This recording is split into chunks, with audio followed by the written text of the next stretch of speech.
শুভ সন্ধ্যা সুপ্রিয় দর্শক শ্রোতা সকলকে শুভেচ্ছা জানিয়ে শুরু করছি বাংলাভিউ সারাদিনের খবর। স্টুডিও থেকে এই মুহূর্তে সরাসরি যুক্ত হয়েছে আমি শ্রাবণী তালুকদার এবং আজকে আমরা আপনাদের সাথে সংযুক্ত হয়েছি সিলেট ভিউর নিউজ রুম থেকে। এই অনুষ্ঠানের মাধ্যমে আপনাদেরকে জানিয়ে দেওয়ার চেষ্টা করব আজ সারাদিনের কিছু নির্বাচিত সংবাদ। আজ মঙ্গলবার ৮ ভাদ্র 1429 বঙ্গাব্দ 23 আগস্ট 2022 খ্রিস্টাব্দ। চলে যাচ্ছি আমাদের হাতে থাকা কিছু সংবাদে। সিলেট বিভাগের দ্বিধা বিভক্ত অবস্থায় চলছে চা শ্রমিকদের আন্দোলন। গত 11 দিন ধরে দৈনিক 300 টাকা মজুরির দাবিতে টানা কর্মবিরতি পালন করে আসছেন সারা দেশের চা শ্রমিকেরা। আন্দোলনের ধারাবাহিকতায় আজ মঙ্গলবার সকাল থেকে সিলেট বিভাগের বিভিন্ন জায়গায় এবং হবিগঞ্জের চা বাগানে সকল শ্রমিকরা কর্মবিরতি পালন করেন। তবে মৌলভীবাজারের প্রশাসনের অনুরোধে শ্রমিকদের একটি অংশ কাজে যোগদান করেন। জানা যায় মঙ্গলবার সিলেটের যে কোনো চা বাগানে কাজে যোগদান নিয়ে শ্রমিকরা সোমবার শিশর বাগানের শ্রমিকদের অনেকাংশই কাজ করতে শুরু করেছিলেন। মঙ্গলবার তারাও ফের কর্মবিরতি শুরু করেন এবং বৈঠকে চা শ্রমিকেরা আন্দোলন চালিয়ে যাবেন বলে সিদ্ধান্ত গ্রহণ করেন। আন্দোলনের বিষয়ে আজ দুপুর 12:15টার দিকে সিলেটের 23টি বাগানের পঞ্চায়েত কমিটির বৈঠক হয়। আজ সকাল থেকে লাকাতোরা, মালনীছড়া, তারাপুর চা বাগানের শ্রমিকরা 300 টাকা মজুরির দাবি নিয়ে মিছিল করেন এবং লাকাতোরা বাগান সংলগ্ন সিলেট আন্তর্জাতিক ক্রিকেট স্টেডিয়ামের সামনের রাস্তায় জড়ো হন। তারা রাস্তার পাশে বিভিন্ন ধরনের প্লেকার্ড হাতে নিয়ে বসেন মজুরি বৃদ্ধির দাবিতে। সিলেটের অন্যান্য বাগানের শ্রমিকরাও কাজে যোগদান থেকে বিরত থাকেন। সোমবার লাকাতোরা সহ যেসব বাগানের শ্রমিকদের একাংশ কাজে যোগ দিয়েছিলেন তারাও আজ মঙ্গলবার সকাল থেকে কর্মবিরতি পালন করছেন এবং তারা বাগানে গিয়ে চা পাতা চয়ন না করে বসে অবস্থান কর্মসূচি পালন করছেন। এক পর্যায়ে দুপুর 12:30টার দিকে সিলেটের 23টি বাগানের পঞ্চায়েত কমিটি নেতারা লাকাতোরার বৈঠকে বসেন এবং বৈঠকে সব শ্রমিক একযোগে জানান তারা কাজে যোগদান করবেন না।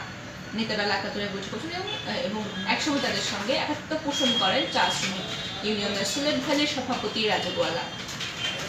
আন্দোলনের মধ্যে থেকে কয়েকজন শ্রমিক বলেন তারা 300 টাকা মজুরির দাবিতে আন্দোলনে নেমেছিল এবং কিছু সংখ্যক শ্রমিক পিছু টান দিলেও তারা বেশিরভাগ শ্রমিক দাবি আদায় না হওয়া পর্যন্ত আন্দোলন চালিয়ে যাওয়ার পক্ষে। তাই আজকের বৈঠকে আন্দোলন চালিয়ে যাওয়ার পক্ষে চূড়ান্ত সিদ্ধান্ত গৃহীত হয়েছে। এদিকে বাংলাদেশ চা শ্রমিক ইউনিয়নের কেন্দ্রীয় কমিটির সিদ্ধান্ত অমান্য করে মৌলভীবাজারের শ্রীমঙ্গল সকাল থেকেই ধর্মঘট পালন করছেন শ্রমিকরা এবং দুপুর 12টা পর্যন্ত শ্রীমঙ্গলের সবকটি চা বাগানে শ্রমিকেরা কাজ করা থেকে বিরত ছিলেন। বিভাগীয় শ্রম অধিদপ্তরের উপপরিচালক নাহিদ আহসান এবং শ্রীমঙ্গলের উপজেলার কর্মকর্তা ইউএনও আলী রাজীব মাহমুদ বিষয়টি কয়েকটি বাগানে গিয়ে প্রধানমন্ত্রীর চা বার্তা শ্রমিকদের কাছে পৌঁছে দেন এবং তবে 50টিরও বেশি বাগানের অর্ধেক চা শ্রমিক কাজে যোগ দেন আর বাকিরা কর্মবিরতি পালনে এখনো অব্যাহত রয়েছেন। চলে যাচ্ছি পরবর্তী সংবাদে। বোতলজাত সয়াবিন তেলের দাম প্রতি লিটারে 7 টাকা বাড়িয়ে 192 টাকা করা হয়েছে। মিল মালিকদের সংগঠন Bangladesh vegetable oil refiners and vanaspati manufacturers association জানিয়েছে আজ মঙ্গলবার থেকে এই নতুন দাম কার্যকর হবে। এর আগে ডলারের মূল্য বৃদ্ধির কারণ দেখিয়ে সয়াবিন তেলের দাম লিটারে 20 টাকা বাড়ানোর প্রস্তাব দিয়েছিল মিল মালিকদের সংগঠন। প্রতি লিটারে খোলা সয়াবিন তেলের দাম 180 টাকা এবং 1 লিটার বোতলজাত সয়াবিন তেলের দাম 205 টাকা এবং 5 লিটারের বোতলজাত সয়াবিন তেলের দাম 960 টাকা করার দাবি করা হয়েছিল। সংগঠনের পক্ষ থেকে সয়াবিন তেলের দাম বাড়ানোর প্রস্তাবের বিষয়ে বাণিজ্য মন্ত্রী এমন আভাস দিয়েছিলেন। ইভিএমে সর্বোচ্চ 150টি আসনে ভোট গ্রহণ হবে। আগামী জাতীয় সংসদ নির্বাচনে সর্বোচ্চ 150টি আসনে ইলেকট্রনিক ভোট মেশিন অর্থাৎ ইভিএমে ভোট নেবে নির্বাচন কমিশন। আজ মঙ্গলবার নির্বাচন কমিশন ভবনের বৈঠকে এই সিদ্ধান্ত হয়েছে। ভোটে এই যন্ত্রের ব্যবহার নিয়ে রাজনৈতিক অঙ্গনে ব্যাপক বিতর্কের মধ্যে নির্বাচন কমিশন এই সিদ্ধান্ত নিয়েছে। ইসির সংলাপে বেশিরভাগ রাজনৈতিক দল ইভিএম সংশয় ও সন্দেহ প্রকাশ করেছিল। সিইসি কাজী হাবিবুল আওয়াল নিজেও সংলাপে বলেছিলেন অধিকাংশ রাজনৈতিক দল ইভিএমে বিশ্বাস করে না, কিন্তু সেটি শেষ পর্যন্ত খুব একটা আমলে নেননি তারা। এর আগে গত জাতীয় সংসদ নির্বাচনে 6টি আসনে ইভিএম ব্যবহার করা হয়েছিল। আজ বিকেলে ইসির বৈঠক শেষে ইসির সচিবালয়ে অতিরিক্ত সচিব অশোক কুমার দেবনাথ কমিশনের সিদ্ধান্ত সাংবাদিকদের জানান। তিনি বলেন কমিশন সিদ্ধান্ত নিয়েছে অনূর্ধ্ব 150টি আসনে ইভিএম নির্বাচন করা হলে ন্যূনতম একটি আসনে হতে পারে।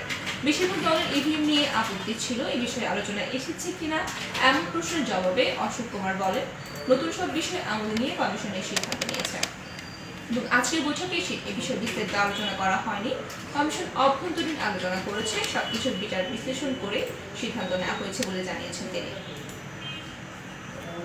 এবং চলে যাচ্ছে আমাদের হাতে থাকা সর্বশেষ সংবাদে। দেশের 61টি জেলা পরিষদের ভোট গ্রহণ আগামী 17 অক্টোবর অনুষ্ঠিত হবে জেলা পরিষদ নির্বাচনে ইলেকট্রিক ভোটিং মেশিন ইভিএম ব্যবহারের মাধ্যমে। মঙ্গলবার 23 আগস্ট এই নির্বাচনের তফসিল ঘোষণা করেছে নির্বাচন কমিশন।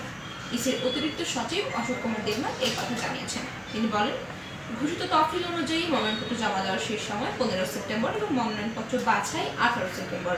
মনোনয়নপত্র প্রত্যাহারের শেষ সময় 25 সেপ্টেম্বর এবং প্রতীক বরাদ্দ হবে 26 সেপ্টেম্বর এবং ভোট গ্রহণ 17 অক্টোবর। সম্প্রতি নির্বাচন কমিশনের সঙ্গে সংলাপে অংশ নিয়ে সংসদের বিরোধী দলীয় পার্টি ব্যালট পেপারে ভোট গ্রহণের দাবি জানায়। সুপ্রিয় দর্শক শ্রোতা, আপনারা এতক্ষণ শুনছিলেন বাংলাভিউ সারাদিনের খবর। এতক্ষণ আমাদের সঙ্গে যুক্ত থাকার জন্য সকলকে অসংখ্য ধন্যবাদ। আগামীকাল ঠিক একই সময়ে আমরা স্টুডিও থেকে সরাসরি যুক্ত হয়ে যাব সারাদিনের কিছু নির্বাচিত খবর নিয়ে। সেই পর্যন্ত সবাই ভালো থাকুন, সুস্থ থাকুন এবং চোখ রাখুন বাংলাভিউর পর্দায়।